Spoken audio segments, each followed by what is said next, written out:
Did you ever wonder how we got here and how tiny pieces of history have shaped our lives in ways we didn't even notice? Or realize that every day we're making history too? I'm Sarah Dowd, and this is History for F***'s Sake, the podcast that dives into the untold stories that actually matter. My mission is simple, to get as many people as I can to love history. Our history, the big stuff, the overlooked stuff, even the history we made yesterday. I want you to see history as part of our culture, our art, literature, films, performances, and realize that it's not boring, it's our muse.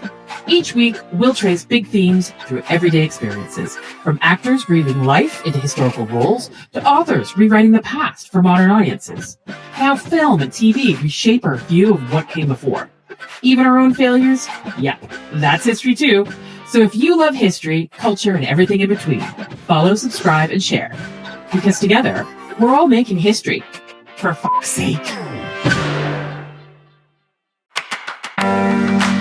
It's 70 years since the Guinness Book of Records first landed in pubs, homes, and classrooms all around the world. What started with a shooting party squabble and a brewer's promotional gamble grew into one of the best-selling books of all time, and a cultural Bible of the bizarre. I'm joined today by cultural strategist Sam Fay to explore the post-war hunger for facts, fun, and spectacle that made Guinness Records a global phenomenon. From its pub-born beginnings and the McWhirter twins' obsessive research to the enduring power of the biggest, the fastest, the strangest, this episode dives into why the extraordinary still fascinates us today. This is history for f***'s sake at its most curious, competitive, and record-breaking.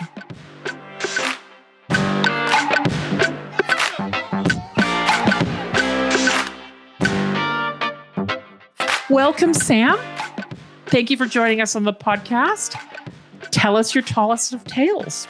Over to you. Well, thank you, Sarah. I am very excited to be here.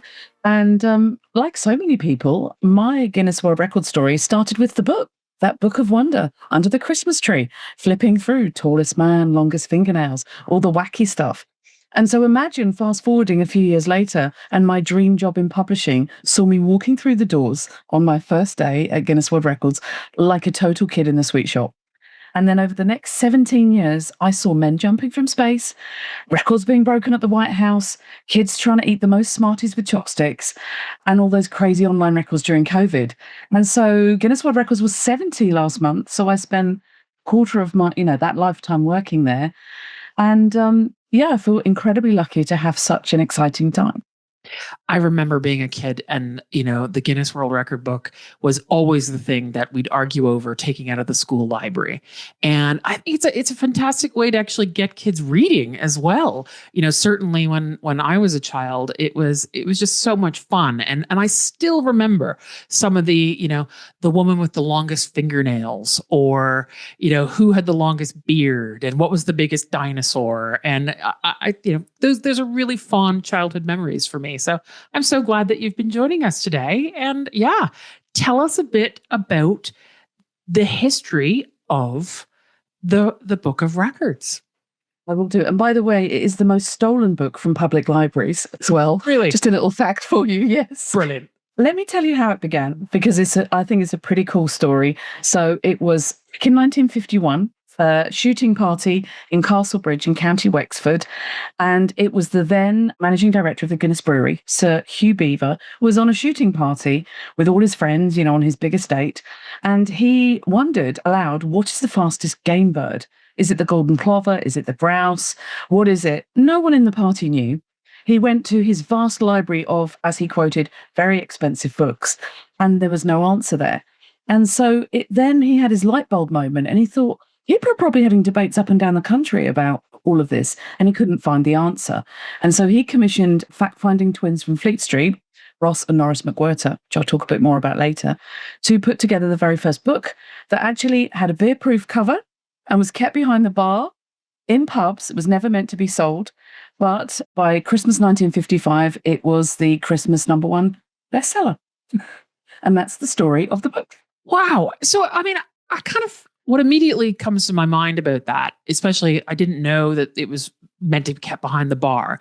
It feels Yeah. like the start of pub quizzes as well. Is like, I wonder if there's a connection to that, because just knowing these facts, these things, it's the literary form of the internet in for weird and wonderful things to find out about. So I think that's brilliant. What do you think makes it such a powerful storytelling format? What is it that resonates with people? The thing that really resonates with people is it's the competitive bit. By the way, the pub quiz thing is connected, but that came a few years later in terms of Excellent. conversations in pubs and arguments in pubs. But I think it's enduring because it's It's a bit of competitive. It's about sharing human stories. There's origins that I'm probably jumping ahead a little bit here, but is origins in the Olympics. It's about humanity and measuring itself. But it's definitely, I also think it's that accessibility. You don't have to be Usain Bolt. You don't have to be the fastest, to enjoy this, but you can trade that knowledge. And that's, when you mentioned sitting around at Christmas and looking at all the records and sharing that knowledge, that seems to be part of human nature. You can't change that. There's something about sort of looking to ourselves as humanity and sort of what we can achieve. And there's an overwhelming sort of positivity, I feel, about it as well. It's a celebration of all the weird and wonderful things that we can do as a species. What records stand out to you as some of the most memorable or culturally revealing? Do you have a particular favorite? This is a question I get asked an awful lot still now. Culturally revealing. I think what's interesting is, so Sultan Kozan, The Tallest Man, is my classic favorite record. I think most people, from all walks of life can say Robert Wadlow, tallest man that ever lived, 8 foot 11 inches. But the tallest living man, Sultan Kozan, at 8'3", and I'm 5'3", and spending a whole week with him in New York for a book launch is one of my favorite memories of taking him to a baseball game, walking around the streets in New York with him. And he looked up and said, "Sam, this is the first time in my life I felt small." Because he was surrounded, you know what it's like when you walk around New York looking up, and he'd never felt small before. So, to take him from his hometown in Turkey and do an entire press tour with him was one of my moments. But I could talk about all sorts of records from, longest ones we talked about, the longest fingernails, there's sword swallowers, there's athletes, there's a big connection with athletes, with the McWhirter twins, and why a lot of the records were sports related back in the day. And they still are, right? That's one of the things that you look at the Olympics, you look at sports, and you look at the growth of sports. That's one of the sort of core threads that's running through the book. Tell me a little bit more about the McWhirter twins. How do they bag a job being Fleet Street journos into being fact finders extraordinaire? Tell me about them. I mean, Ross and Norris McWhirter were extraordinary brothers, and I had the privilege of working with Norris for around 3 years before he passed away. He came back into the business for the 50th anniversary, so a while ago. So they were journalists, and they were already known publicly. Their dad was actually the managing director of the Associated Newspapers, and both Norris and Ross were sports journalists. So they were seen as experts. Norris was a correspondent for The Observer, and he was an athlete himself. Actually, when Roger Bannister broke the 4-minute mile, it was Norris that was the timekeeper. So these were two brothers that were, in the papers, in the public eye. And so when they were asked by Sir Hugh Beaver to put this book together, they already had that kind of official measurement, love for precision, and they took it very, very seriously. If you can measure and record the fastest 100 meters, why not the most jelly you can eat in 3 minutes? And because they had this intensity, it gave the book this kind of fun, scientific sort of side to it, making it very serious. And you still see that today when you see adjudicators on the television, taking the counting and the measuring very seriously, which juxtaposes with the fact that it might be jelly or juggling or something else. And I also think there's a sort of a British sort of fun factor that we really like, that it's not a serious subject, but we're treating it as if it is. So yeah, the McWhirters were quite extraordinary people, and particularly their involvement in putting the book together and being involved in it for many, many years to come. So what happened after the book launched in 55? How did it grow from being that to the global brand that it is now? Give us a blow by blow of how it became what it is now. So, as I said, it was kept behind bars, beer-proof cover. It was to solve arguments in pub quizzes, and the pub quiz was born out of that. But because it became the number one bestseller and people were asking for the book, I had some great stories from Norris that W.H. Smith's, for example, only ordered 5 copies for the first run, and then they wrote SOR, sale or return. But it went on and sold 50,000 copies in the first year. And I think, as you and I have shared, that Christmas annual, bit like playing Monopoly around the table, a bit like maybe a tin of Quality Streets in the UK. It became part of the sort of Christmas fabric and grew out of that. And it was a popular book anyway. It was always on the sort of bestseller list. But the thing that really catapulted it was the television show in the UK, Record Breakers, which Norris McWhirter was on along with Roy Castle. And then all of a sudden, you've got kids gathered around the television set, seeing records, hearing about records. And that was a big driver in terms of, people seeing records, asking for the book, your kids asking for a book. And so TV did play a big part in that.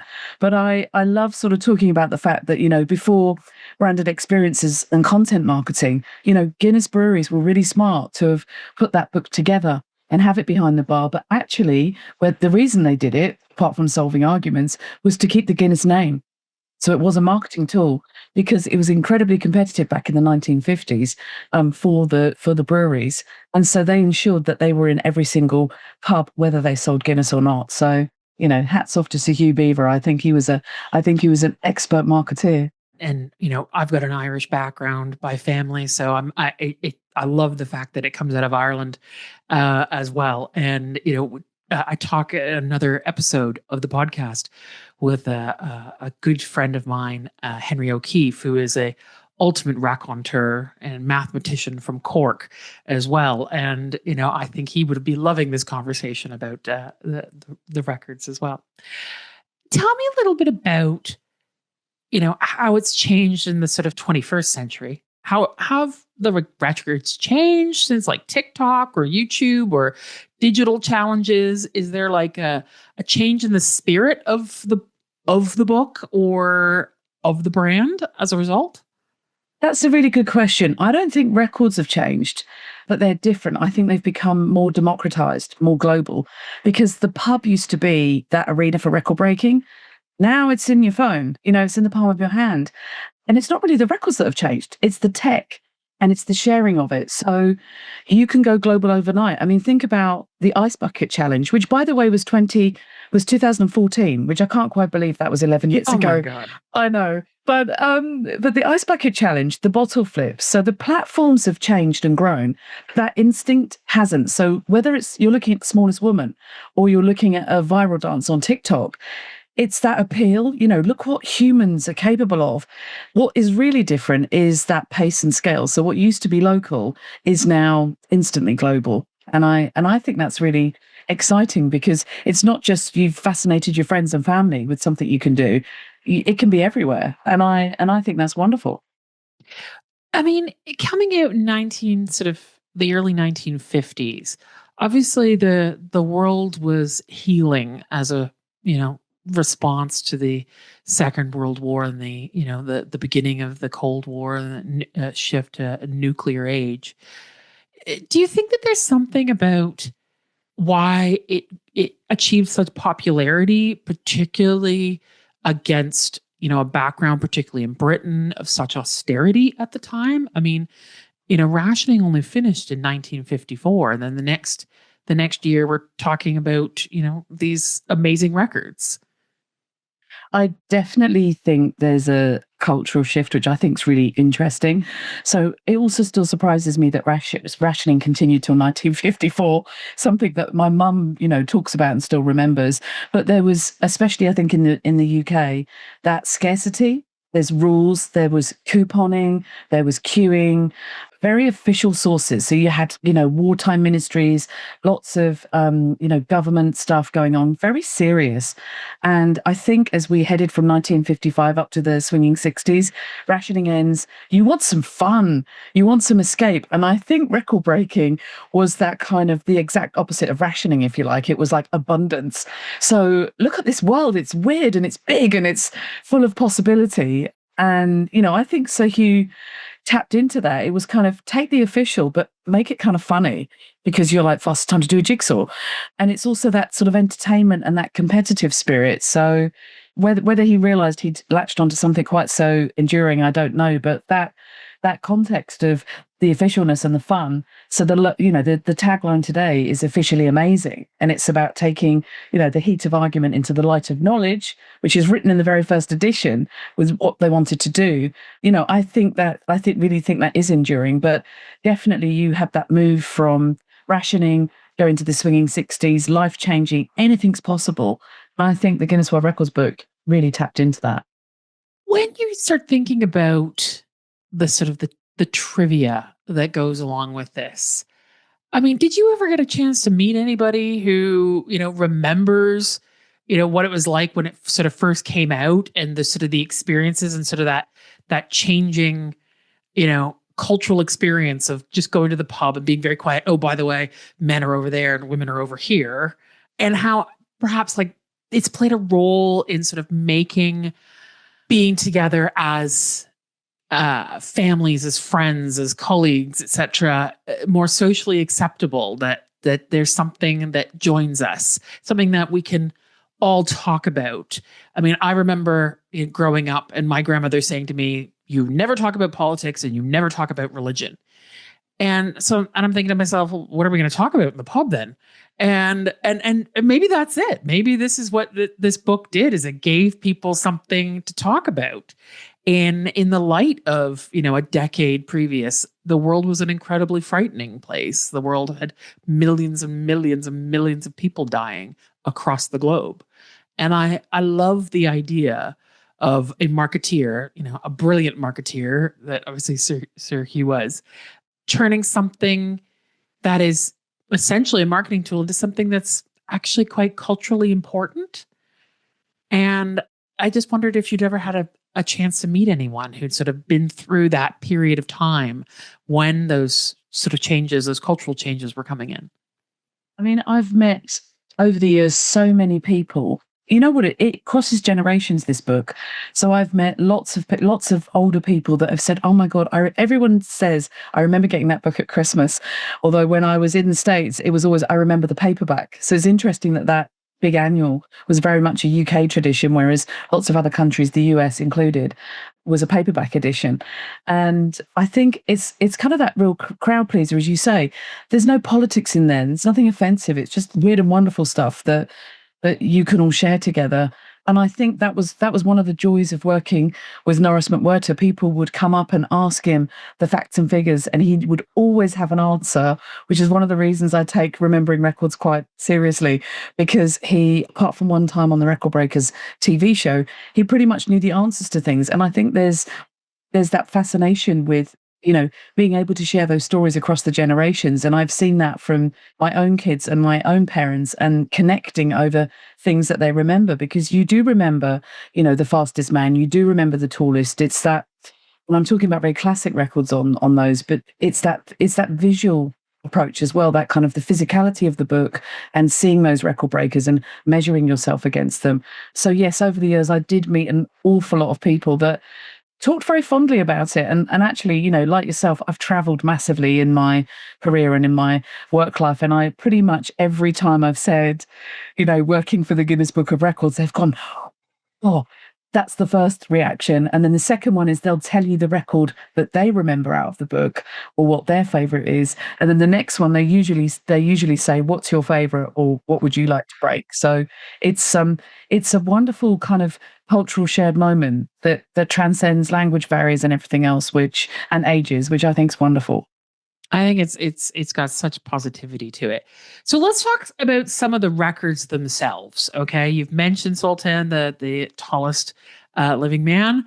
What are some of the other ones that come to mind? And tell me about whether you got to meet the people, or just the things that fascinated you or fascinated your kids. I'd like a little insight into that. What are the ones that really stick out for you? Okay, so the most fun one that springs to mind, and by the way, I met so many record holders and lots of celebrities along the way, which was amazing. But I'm going to talk about Gary Turner, who has the stretchiest skin. So you can imagine how much fun that is, that he can pull out his neck to here. I know we're on a podcast, but his skin stretches, and the kids' fascination with that. And he was so it was just a condition, but he had fun with it. You know, he was a performer and he would do shows, and he loved being a record breaker. And then the most delightful woman, the shortest woman, Jyoti from India, who's a Bollywood star, you know, her coming into the office and sharing all her stories. I have a crazy thing to share, and you might get the impression that I probably have too many stories about this, but Elaine Davidson is the most pierced woman. She still is. Back in the day, it was around 4,000 piercings. I believe it's a lot more now. And she came to the 50th anniversary, and I ended up walking through Leicester Square with Elaine Davidson, the most pierced woman, and the tallest man in the UK at the time. You can imagine how many times and the woman with the longest fingernails, Lee Redmond. You can imagine walking through Leicester Square, and we decided just to go to the pub, the Shaftesbury Avenue. And that is one of my favorite and most bizarre moments of spending an afternoon, you know, having a pint in a pub, the Origins, with these record breakers. And I don't think these people in London, you know, tourists and locals, could believe their luck that literally we strolled in there. So yeah, that was a fun day. Brilliant. And what about, I mean, are there any of them that sort of stand out? Are they always positive? Is that sort of one of the rules of being, are there rules to sort of getting into the book? Can you tell me a little bit about that? There are a set of guidelines for every single record, and that's over 50,000 records. You can only fit about 4,000 in the book. So everyone has to be, documented, a set of guidelines, very strict. That came from the McWhirters, and even more so now, because even if you decided to break the record for the most hot dogs are eaten in 3 minutes, it would be the measurement of the bun, how long is the hot dog, that you can have ketchup on it, whether you can have a glass of water when there's the rules, and the archives at Guinness World Records are extraordinary in terms of the rules of it. But the positivity question, I think it's fascinating. You know, I'm talked a lot about the natural record breakers, you know, the tallest, the shortest, and then people who decide to be a record breaker. I'm going to pierce myself. I'm going to grow my nails. There's a wonderful woman called Laura Biando who does all these freestyle football records, and she's trained herself to do this. So you've got people that are naturally a record holder, and then you've got people who decide that they're going to have that skill. And I will just end this piece by saying, you know, I spent an afternoon with Ashrita Furman, who has the most Guinness World Records titles, and he lives in Brooklyn. And we did a photo shoot in the afternoon, and he's done holds over 200 records now, but he has held over 500. And he does it to bring joy. He does it to push human endeavor.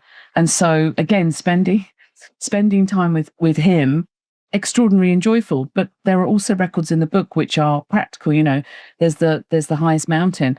There's also, you know, most convictions, most strikes by lightning, you know, which is not particularly positive. So records can be about anything at all, as long as they are measurable and specific and breakable. They're the things they need to be.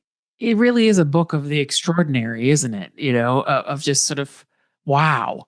I guess one of the things that I think to myself is, you know, why does it still matter? Why does it still resonate when people could just Google it, so to speak? And, you know, why is it still around? That's a very good question. And obviously you can just Google anything, including any of the records that I've talked about. But the editor, Craig Glenday, who's been there for 20 years and is still there, always talks about the book as being a snapshot in time, because it's a curated collection. You're not just looking at one thing. And it's also about the collection in that year of what happened, what made that year memorable. And so it's that sort of curated collection of endless fascination, I think, with humanity. I also think, as we talked about before, that physicality of it, sharing it. It's also printed. It feels trusted. And I believe that's got more important now, you know, with fake news and ChatGPT and everything else. You've got this curated collection. And also, just on that, there's a reason why there's an "and finally" in the back page of the book, because every time you compile and put the book together, someone breaks a record or the oldest person dies and you have to update it. And so there was always a page at the back that you would have to leave right till the very last minute to make sure that you had the the current records. So that's why I think the book still matters. So, what would you say to people who are interested in breaking records, so that they're trying to? What would be your guidance to them on how to do it, what to do? How do you go about this these days? Really good question. I always answer this the same way. So, Sarah, you want to break a record. What are you really good at? What's your skill? What's your passion? And so I would encourage you to do something that you feel really passionate about, something that you think you could make a difference. And I've probably had more conversations about this, particularly with kids that say, I want to break a record. What can I do? And I ask them this, and they might say, oh, I'm a really fast runner. So it's like, great, you can look at running records, but you might also look at Rubik's Cubes. You might decide to see if you can eat the most, I talked about Smarties with chopsticks. You might decide to do cup stacking. You might be able to do the tallest Lego tower in a minute. And I think, and particularly during COVID, where we were all just looking at each other through a screen and, we couldn't do any mass participation, we couldn't send adjudicators, no one could travel, the records became really accessible in the kind of do try this at home was something that we did a lot of. And that was endlessly fascinating, particularly with kids, because even if they didn't quite get it, and one of my favorites, which I'm not the record holder, but I'm pretty good, fastest time to put together Mr. Potato Head. Do you remember Mr. Potato Head, where you put all bits together? And I believe the record's held by an 8-year-old, or it was, and I think the record is something like 8.9 seconds. But I can do it in about 12, which is not bad. And so what I love about it is it's that trying to find something that you could do in that challenge, and the fact that the only limit really is your imagination. But if you're actually going to try something, then, go to the website, look up, is there a record? Do you think you can break it? Do you want to do something with a huge group of people? What is your passion and what's your excitement? And of course, now you have companies doing that all the time, breaking records to get publicity, to get recognition for being the best in the world at something. So it's expanded beyond human endeavor into companies doing it as well now. It's really funny. I've got a cute anecdote about Mr. Potato Head, as you said it. So obviously I have been recording these podcasts quite intensively over the last few months. And as most of us do when we're online, we might blur our backgrounds or things like that. Well, what happens is sometimes if you move, there are, things come out of the background. And I happen to have a cowboy hat at the back of my office. And every once in a while, my head would move. And I looked like I was wearing a tiny little hat. And my husband said to me, you look like Mrs. Potato Head, all right, with a tiny little hat on. So that was moved after the first little while. So I didn't have that as an issue.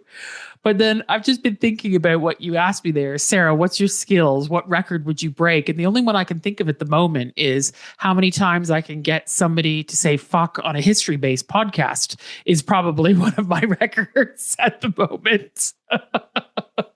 But I suspect that won't be allowed into the book. Interestingly, I said it right. Find something that you're good at or that makes you laugh or resonates with you. Most times to do something in a set period of time is a great record to do. Whether it would have to be bleeped out, because obviously it's a kid's book, but I think it might be worth chatting to my old friends at Guinness World Records and see if we can do that. Because, it's reminding me of, just because I'm listening to you as well, it's reminding me one of my favourite Canadian record holders that I met, Sean Shannon. He has a record for being the fastest talker. Wow. Okay. So maybe if you're going to do the record, we might have to bring him onto the podcast so he can do Hamlet's soliloquy in 23.8 seconds. And it sounds incredible. So I think if you were going to break a record for the most time to do something in a podcast, then I think we should bring Sean Shannon onto the show, who's an amazing man and actually met Norris McWhirter. I was inspired to try the record very many years ago. I'd forgotten about him when you said, who've you met? But he actually met him on a book tour, I think. And Norris said, what are you good at? And Sean said, I'm really fast talker. And all my friends get annoyed and they're like, what do you do? And Norris said, well, work on your accuracy and why don't you practice something and we'll find something to measure. And they chose Hamlet's soliloquy. And he's still the record holder.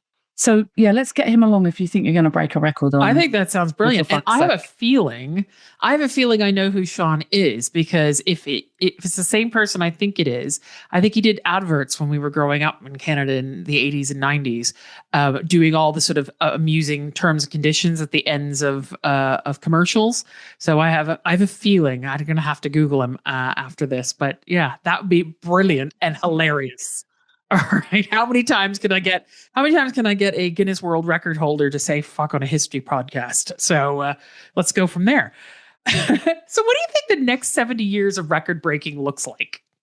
Oh, so I did have a think about this, because the last 70 years, think about the extremes and think of how much everything's changed. So in the first book, I think one of the records was most people smoking a pipe in a room. So most pipe smokers in a room. Can you imagine doing that now? Oh, you wouldn't be able to do that now. Yeah. And so it's about, I think the last 70 years has been about human extremes and human nature.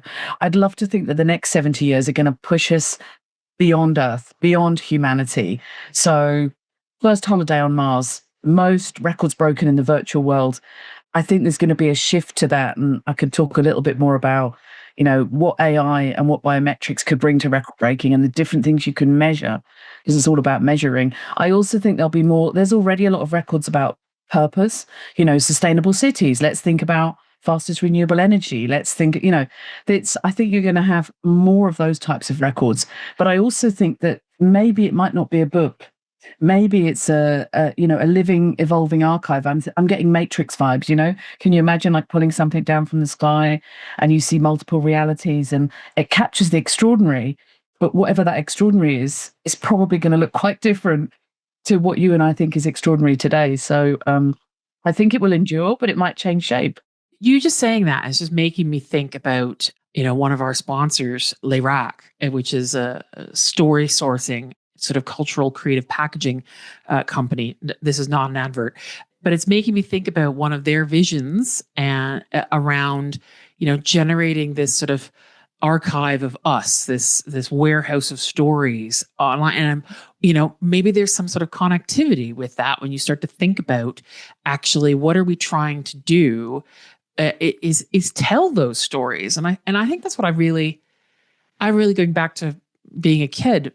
What really ultimately sticks with me in my own sort of personal history is how the Guinness Book of Records captures people's stories for being extraordinary, either on purpose or just extraordinary because of luck or, circumstance. And I feel like and this is where we take a sort of slightly sad sort of segue for a second. I feel like so much of our lives these days are dominated by the negativity, the things that we are so horrendously horrible to each other about. And I feel like we do lose the joy in life sometimes. So I really hope that the book stays around for the next 70 years, because I think it adds something to us as a species. It adds something to us. I hope that it gains even more sort of global sort of acumen, so that we make sure that it, we're reflecting our full world as best we can. And because I think that's a great way for people to access information about the rest of the world. And as you said, it's curated. So it's giving people a sense of where they can jump off from and go and find out more about history, about geography, about human endeavor, that kind of thing. And I wonder whether have they ever done anything about like historical records or anything like that? Like, is there a way in with that in terms of, how do we talk about history and the fact that we're making history all the time? I think that's just technically what it's doing is capturing that. But I just wonder, like, what about the things before 1955? How do you explore the record breaking, accidental or not? There's there's definitely historical records in there. There's and if you think about the 70 years at the moment, they've just published, I think, 70 records that have never been broken, and encouraging people to fun and have a go at that. But I think what you're saying about the positivity is really important, because I've always seen it as, a bit of fun. I mean, how fun to work on it, but it is a bit of fun. And also, I think particularly now where you have a lot of negativity, as you say, you've got something that's really sort of wholesome and inclusive. Meeting a wonderful young woman called Harmon, who I think is the longest beard on a female. And this is a hair condition that obviously was horrific for her, and she got bullied and really horrible story. But then she decided to embrace it, put herself out there, became a model. And, I love those kind of snapshots of stories. And I've actually got goosebumps because I've met so many extraordinary people. But I think if you can take that human stories, that curiosity, that love of storytelling, where I see Guinness World Records kind of going from just a book feels like it's more of a community now. I think there's more. I mean, there's 28 million followers on TikTok for Guinness World Records, which is the most followed brand after the NBA, I believe, which makes it sound very current, which it is. But if you think about, going back to 1969, everyone tuned in to watch Neil Armstrong, right? And I have met Buzz Aldrin. Another sort of famous face or semi-famous face is the second person, not the first, because we normally do firsts. The world tuned in to watch him, and now millions will tune into TikTok and, I don't know, faster time to chop a carrot.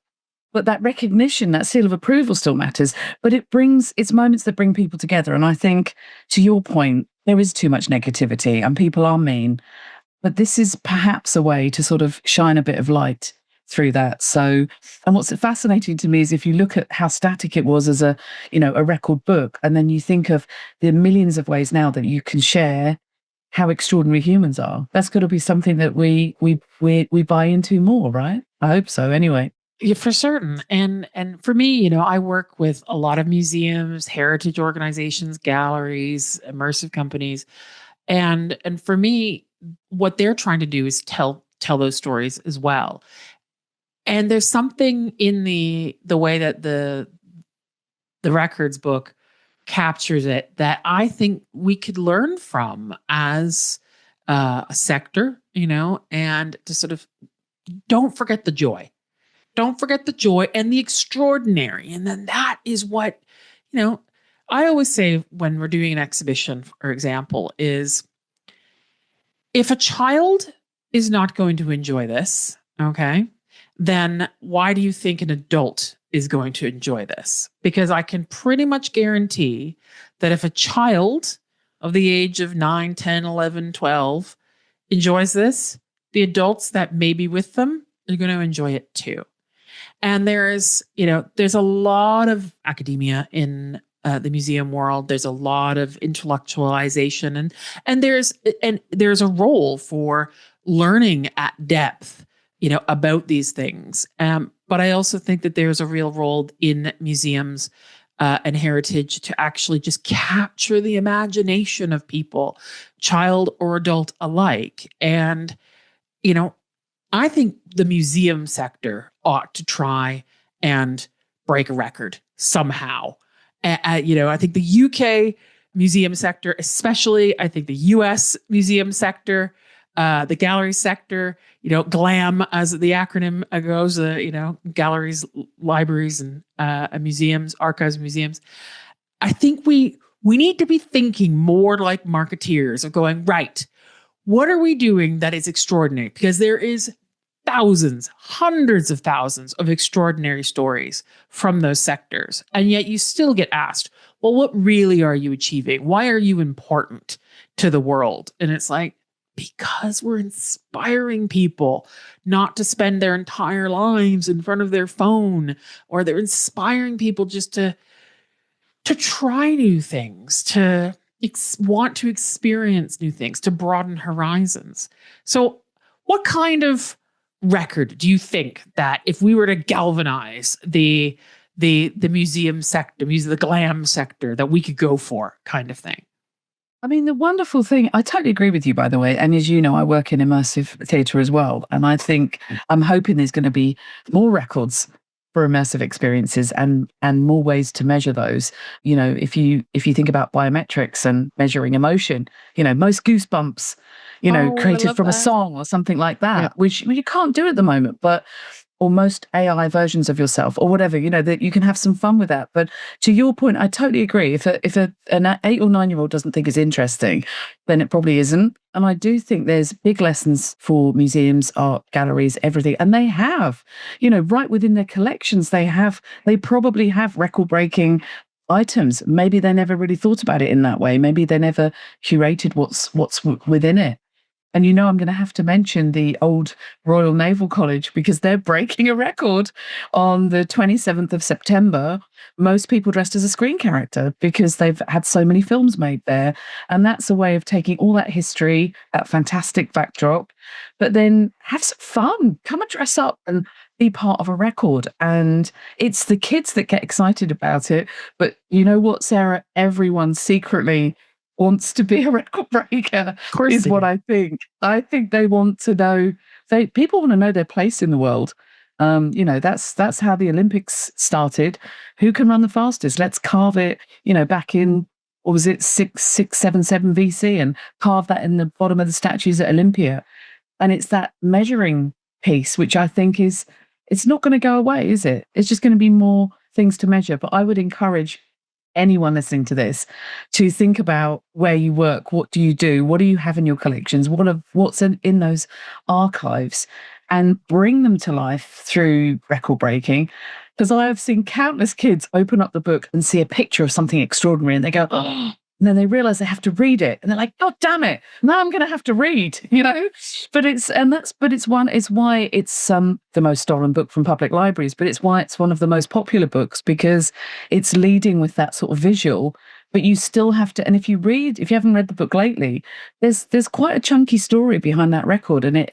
But kids want, they want to know that, and adults want to know that. So yeah, that's a huge subject, but we always need more records, and particularly if it's going to be from the heritage and from the historical sector.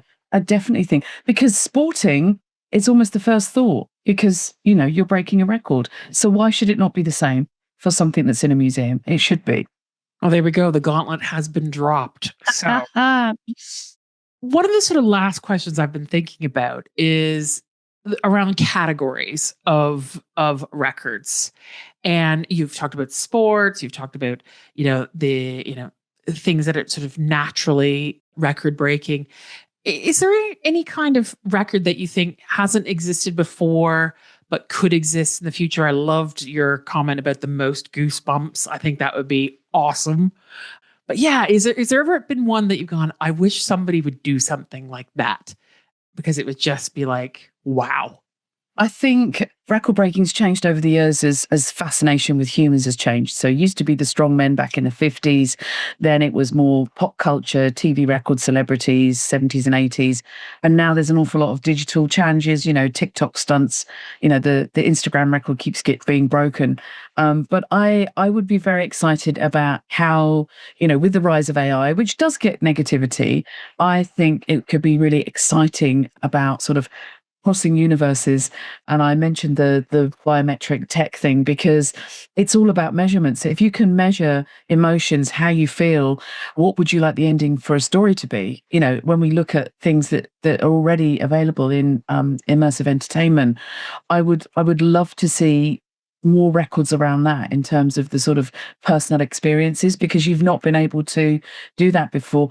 Or maybe, the more beyond the universe stuff, which is, most people experiencing what it was like to step on the moon, most people experiencing a simulated moon landing or something like that. And I think technology, again, it's democratized record breaking because you can share it more. What about if technology can actually enable those precise measurements that actually open up a whole new world of categories? I think that could be really exciting. I think it sounds brilliant. And I mean, it's really made me think about, one of my sort of gigs that I do as a consultant is around evaluation. And every time I say the word evaluation, people's eyes roll back in their heads.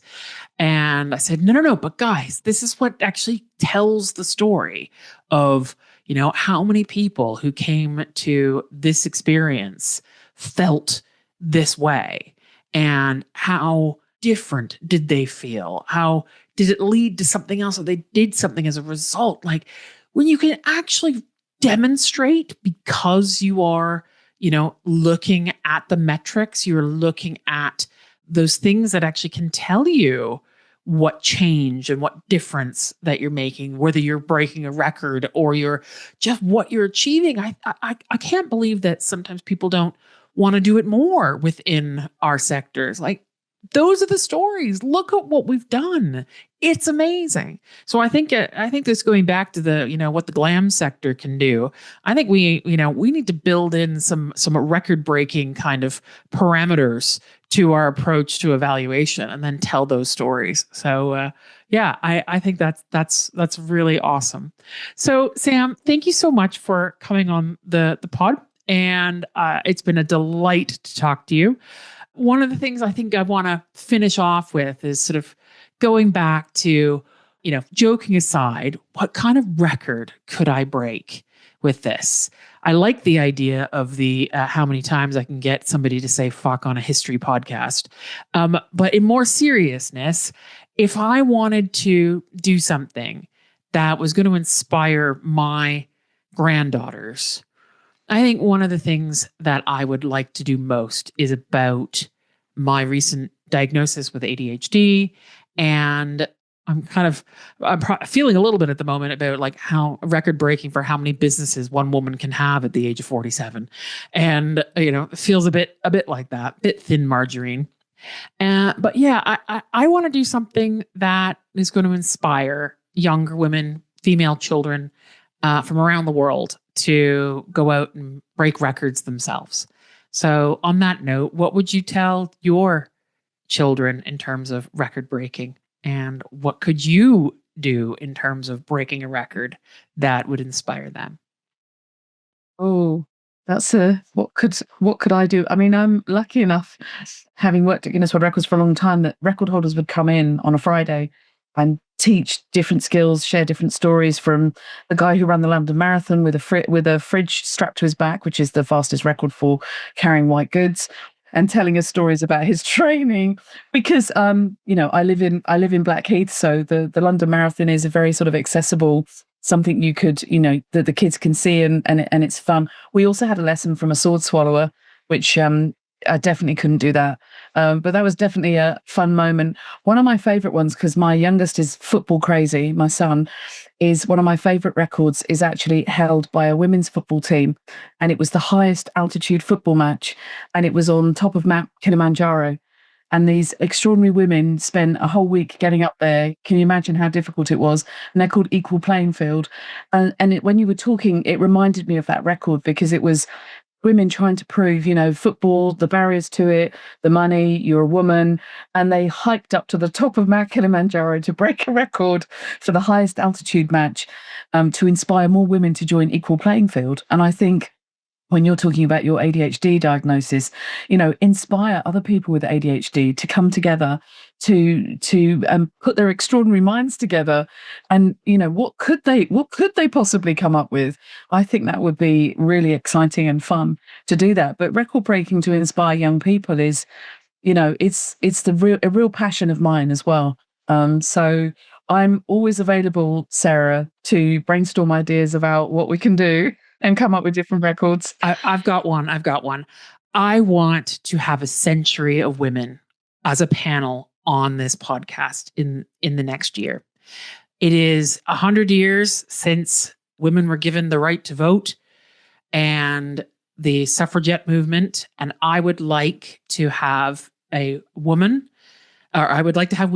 who are born in every decade of the last 100 years on the same history podcast, talking about women and what we've achieved over 100 years. So maybe we can turn that somehow into a record-breaking experience. I love that. So that ties together another anniversary, right? 100 years since women got the vote. Lots of different generations together. I know there's records for sort of most people on stages and singing, and those mass participation records, getting everyone together to do something. I definitely think there's something in that. We'll have to talk to our friends at Guinness World Records about that. That sounds brilliant. Sam, thank you so much for joining us today. It's been delightful. And I hope that we get to break some records together. So take care. I hope so too. Well, this is History for Fuck's Sake, and we've just made some history talking about all sorts of new records that we could be breaking as individuals, as women, as the heritage, cultural, and the arts sector. There's nothing that we cannot do, because I don't know who said it, but I think it's something that we can all live up to, which is everything is impossible until it isn't. Thanks for listening to History for Fuck's Sake. I'm so grateful you joined me to explore some of the untold stories that have shaped people's lives and experiences. If you've got a question, a story, or an idea, let me know. Rate, review, and follow us wherever you get your podcasts. And visit us at historyffs.com or History FFS Pod on socials to connect. Together, we're all making history for fuck's sake.